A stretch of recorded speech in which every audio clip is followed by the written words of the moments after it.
अस्सलाम वालेकुम। अल्लाह के नबी सल्लल्लाहु अलैहि वसल्लम उनका फरमान है कि अगर सूरह अल मुल्क कोई पढ़ कर सो जाता है और रात को मौत आ जाती है तो वो सीधा जन्नत में जाएगा।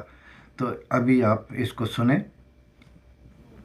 الشيطان الرجيم بسم الله الرحمن الرحيم تبارك الذي بيده الملك وهو على كل شيء قدير الذي خلق الموت والحياة ليبلوكم أيكم أحسن عملا وهو العزيز الغفور الذي خلق 7 سماوات طباقا ما ترى في خلق الرحمن من تفاوت فارجع البصر هل ترى من فطور ثم ارجع البصر كرتين ينقلب إليك البصر خاسئا وهو حسير ولقد زينا السماء الدنيا بمصابيح وجعلناها رجوما للشياطين وأعتدنا لهم عذاب السعير وللذين كفروا بربهم عذاب جهنم وبئس المصير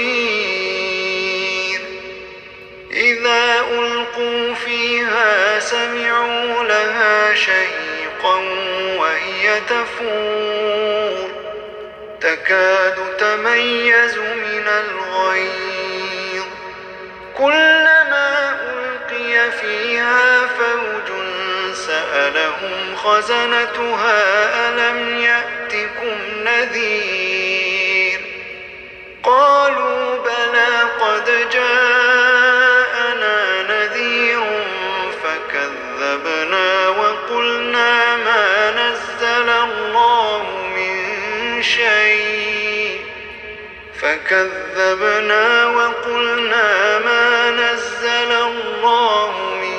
شيء إن أنتم إلا في ضلال كبير وقالوا لو كنا نسمع أو نعقل ما كنا في أصحاب السعير فاعترفوا بذنبهم فسحقا لأصحاب السعير إن الذين يخشون ربهم بالغيب لهم مغفرة وأجر كبير وأسروا قولكم أو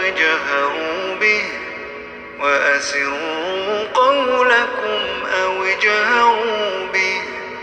إنه عليم بذات الصدور ألا يعلم من خلق وهو اللطيف الخبير هو الذي جعل لكم الأرض ذلولا فامشوا في مناكبها وكلوا من رزقه وإليه النشور أأمنتم من في السماء أن يخسف بكم الأرض فإذا هي تمور أم أمنتم من في السماء أن يرسل عليكم حاصبا فستعلمون كيف نذير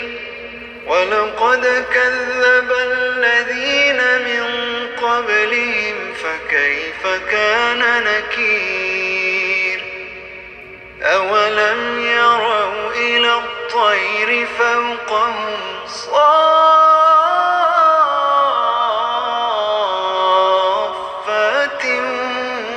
ويقبض ما يمسكهن إلا الرحمن إنه بكل شيء بصير أمن هذا الذي هو جند لكم ينصركم من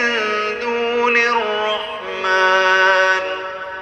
إن الكافرون إلا في غرور إن الكافرون إلا في غرور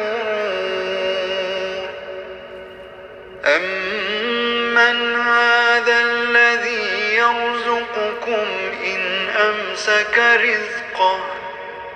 بل لجوا في عتو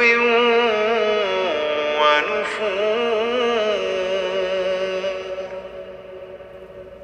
أفمن يمشي مكبا على وجهه أهدى أمن يمشي سويا على صراط مستقيم